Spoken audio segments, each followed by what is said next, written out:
Bienvenida o bienvenido a esta nueva exploración. Hoy viajamos a la costa normanda de los años 30, a través de fragmentos de Las luces de septiembre, la novela con la que Carlos Ruiz Zafón cerró en 1995 su trilogía de la niebla. Exacto. Y tenemos una selección interesante, ¿verdad?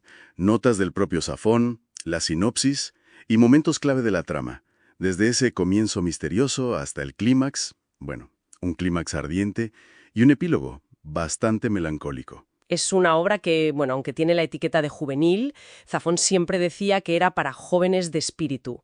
Y se nota mucho, ¿no? Tiene misterio, aventura, ese toque gótico tan suyo. Sí, totalmente. Y nuestra tarea hoy, pues, no es solo contar la historia, sino intentar capturar la esencia.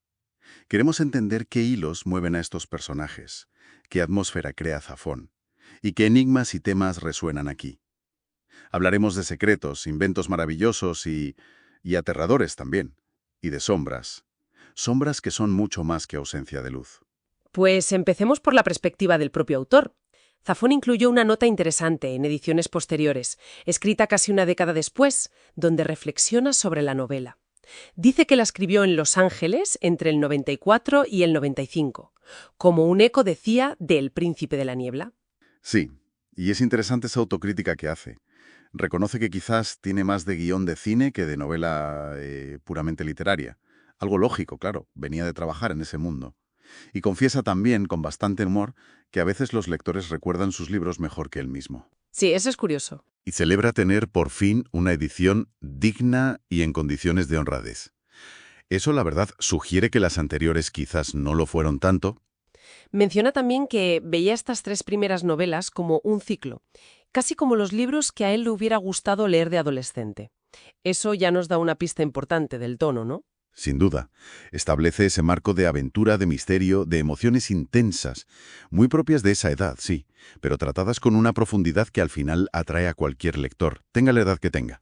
Entremos ya en la historia. Nos presenta la familia Saubele. Simone, la madre, que ha enviudado, y sus hijos, Irene, casi adolescente, y Dorian, el pequeño. La muerte del padre, Armand, los ha dejado en una situación económica, bueno, muy precaria, en París. Y este punto de partida es crucial, ¿eh? La pérdida y la vulnerabilidad económica no son solo un decorado, son el motor que los lleva a aceptar una oferta que les va a cambiar la vida. Tienen que irse de París, de las deudas, de los fantasmas del pasado reciente. Y la oferta llega a través de un viejo conocido, Monsieur Leconte. Le consigue a Simone un puesto de ama de llaves en Bahía Azul, un pueblo costero remoto. El empleador, Lazarus Jan, fabricante de juguetes retirado, rico y, claro, misterioso. El paquete extendador, desde luego, una buena paga y alojamiento en la Casa del Cabo, una residencia apartada sobre los acantilados, y el escenario cambia por completo, del bullicio de París al aislamiento de un pueblo costero, con su faro, su playa solitaria y un bosque ominoso, el de Craven Moor, donde está la mansión del inventor. La llegada ya marca el tono, ¿verdad? En la primera noche cenan en Craven Moor, la mansión de Lazarus. El viaje por el bosque ya es inquietante. ¿Y la casa? Zafón la describe como un castillo de leyenda, lleno de lárgolas, ángeles de piedra. Fíjate, hasta un cuervo mecánico les da la bienvenida. Es puro gótico, la mansión aislada, el bosque oscuro. Craven Moor no es solo una casa, es casi un personaje más, un laberinto lleno de secretos. Y la primera impresión es impactante. Les abre la puerta a un mayordomo autómata, Christian. Y luego conocen a Lazarus Jan, un hombre ya mayor, pelo plateado, ojos azules, vivaces. Parece amable, pero con un aire esquivo, ¿no? Y el interior de la casa es aún más increíble. Una galería llena de criaturas mecánicas, fascinantes. Autómatas, juguetes complejísimos. Lazarus se presenta como un creador genial, una especie de Willy Wonka de la mecánica, vamos. Pero Irene, la hija mayor, intuye algo más. Percibe una soledad muy profunda detrás de tanta maravilla, sobre todo al ver el retrato de la esposa de Lazarus, Alexandra, una belleza que él describe como deslumbrante. Y Lazarus les cuenta que Alexandra sufre una enfermedad incurable desde hace 20 años, que la contrajo en un viaje. Dice que está postrada en el ala oeste, una zona prohibida para ellos, igual que la vieja fábrica y los pisos superiores. Afirma que la enfermedad la dejó inválida y sin memoria. Aquí Zafón ya siembra las primeras semillas del misterio central. La esposa enferma y recluida es un clásico del gótico, claro. Pero la percepción de Irene es reveladora. Ella ve Cravenmoor no como un palacio de maravillas, sino como el oscuro reflejo del laberinto de soledad de su creador. Tremendo. Y hay un detalle que Dorian, el pequeño, que es muy observador, capta esa noche. Bajo un farol del jardín, Lazarus Jan no proyecta sombra. Un detalle que parece menor, pero que está cargadísimo de simbolismo en este género.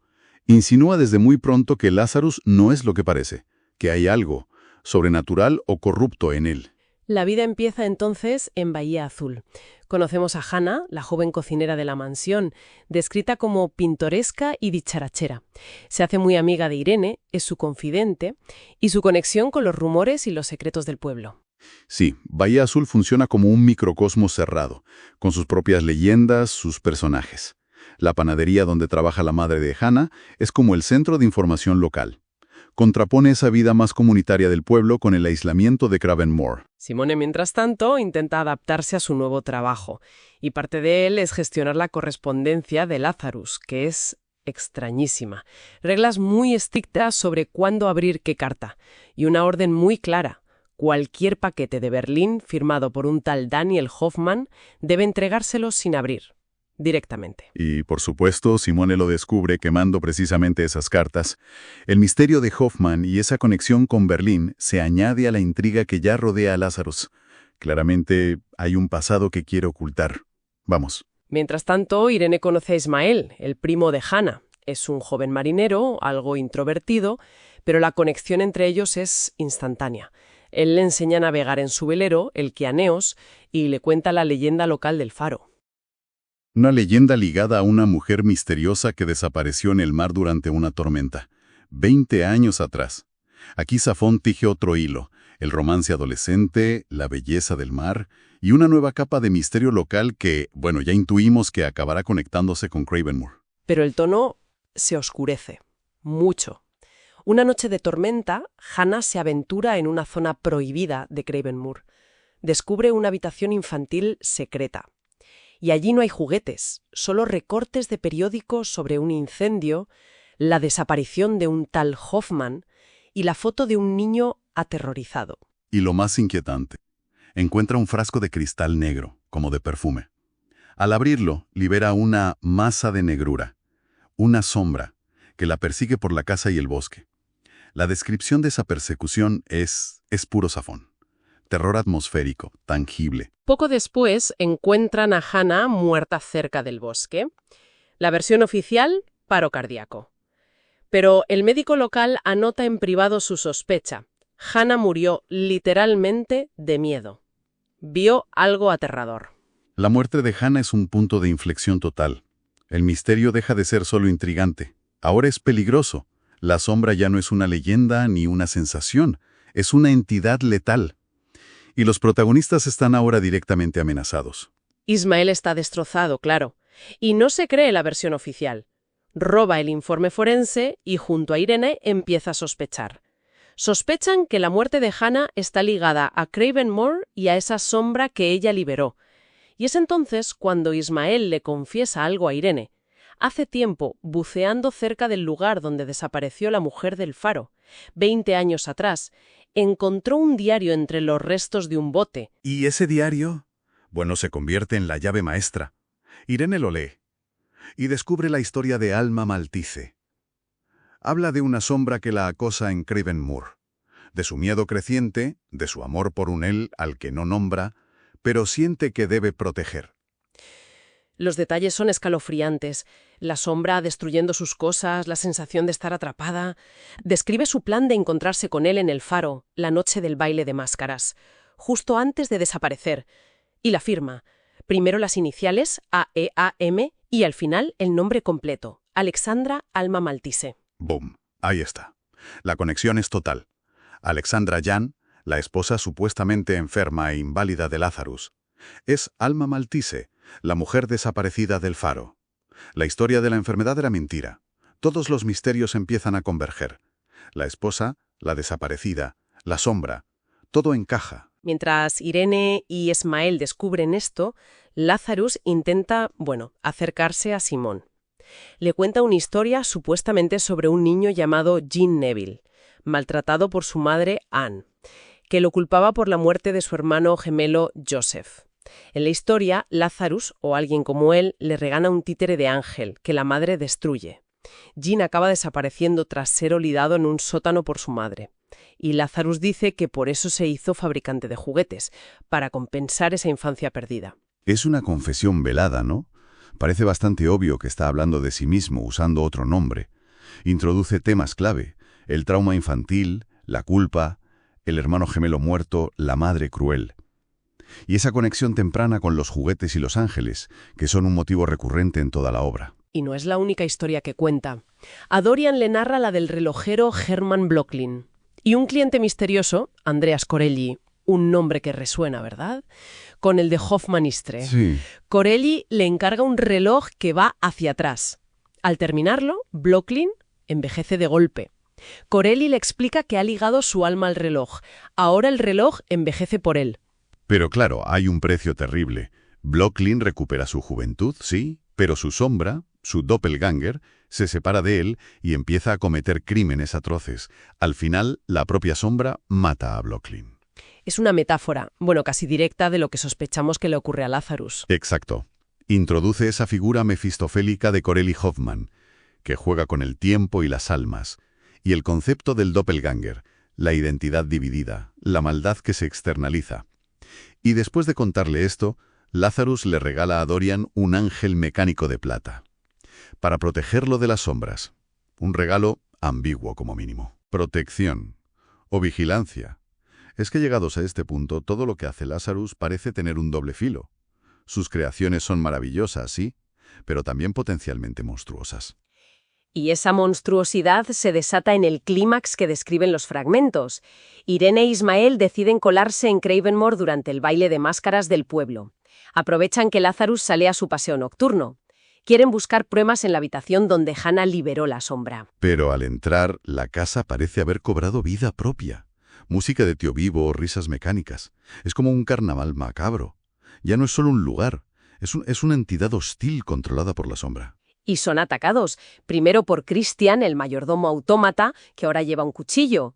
Luego por una réplica mecánica de Simone, con fauces y garras. Una pesadilla hecha realidad, vamos. Aquí se cumple esa transformación. Las creaciones de Lazarus, antes maravillosas, ahora son instrumentos del terror. Consiguen llegar a la habitación de Alexandra Alma.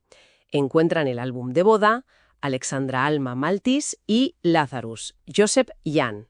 Joseph, el nombre del hermano gemelo supuestamente muerto en la historia que contó a Simone. La identidad completa. Confirma la conexión con esa infancia traumática. Ya no hay duda de que la historia de Jean Neville era la suya. Y entonces son atacados por el ángel mecánico gigante que Lazarus le había mostrado a Dorian. La sombra parece controlarlo desde dentro. Logran escapar por la ventana casi de milagro. Se deslizan por un desagüe mientras el ángel cae al vacío y se hace pedazos. La confrontación es directa. Ya no es solo la sombra etérea. Son las propias creaciones de Lazarus vueltas contra ellos. Huyen por una entrada secreta a la cueva de los murciélagos en la base del acantilado. Pero la sombra emerge del ángel roto como una nube negra. Se ríe y los deja atrapados en la cueva, esperando que la marea suba y los ahogue. Sobreviven a duras penas, flotando en el agua helada hasta el amanecer. La cueva funciona como ese espacio de prueba extrema, ¿no? Casi una muerte y renacimiento. Pone a prueba su resistencia y, sobre todo, sella su vínculo. Mientras ellos luchaban por sobrevivir, la sombra atacaba en la casa del cabo. Se le aparece a Dorian adoptando la forma de su padre muerto, Armand, para atormentarlo psicológicamente. Demuestra su crueldad y su poder camaleónico, usando los miedos más profundos de Dorian.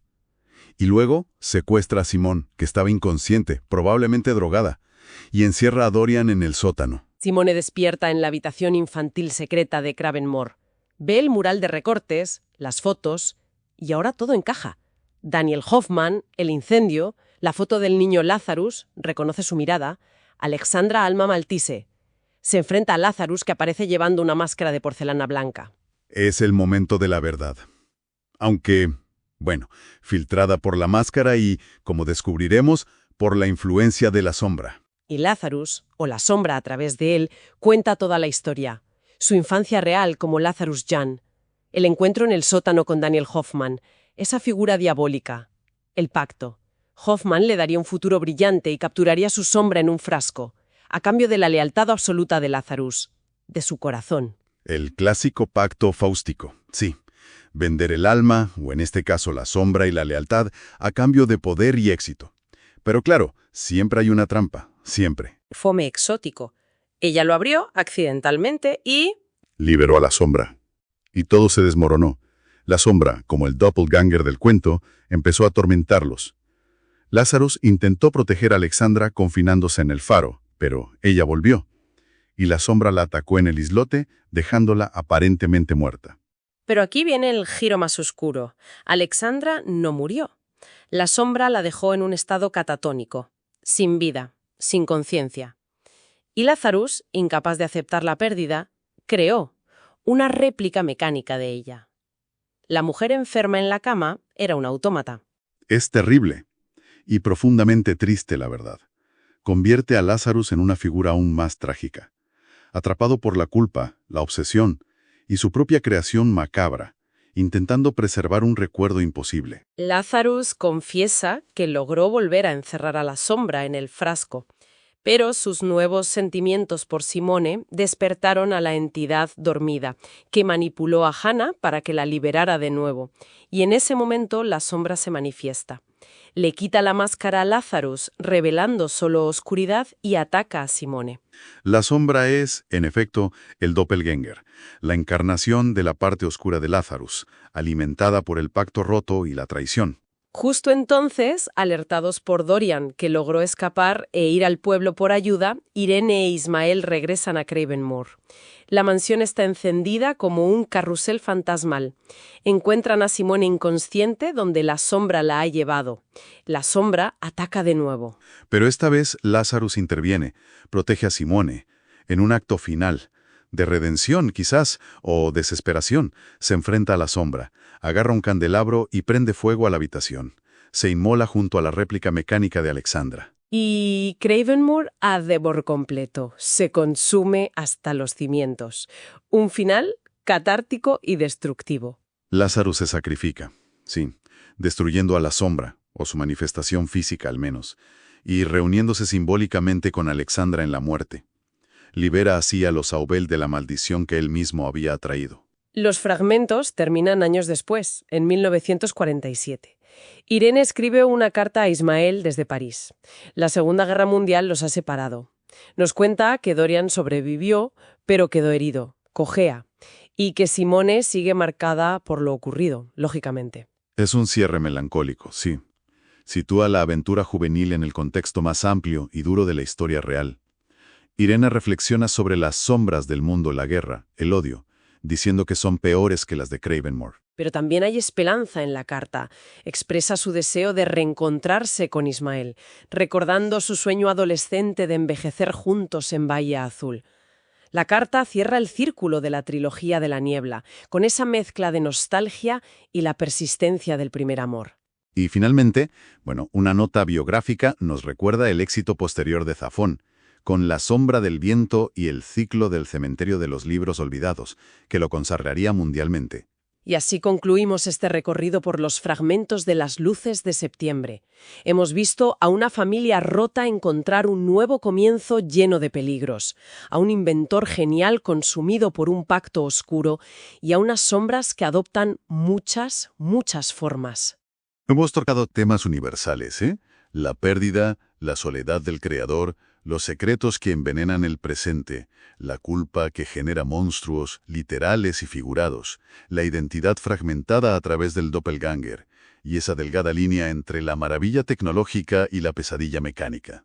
La prosa de Zafón nos sumerge de lleno en esa atmósfera gótica, que es a la vez aterradora y fascinante, y nos deja pensando en esas sombras, la del pasado de Lazarus, la entidad malévola de Cravenmoor, y las que, como dice Irene, llevamos dentro o proyectan los conflictos del mundo real. Quizás la reflexión final que nos dejan estas páginas es precisamente sobre el título, ¿Qué son las luces de septiembre?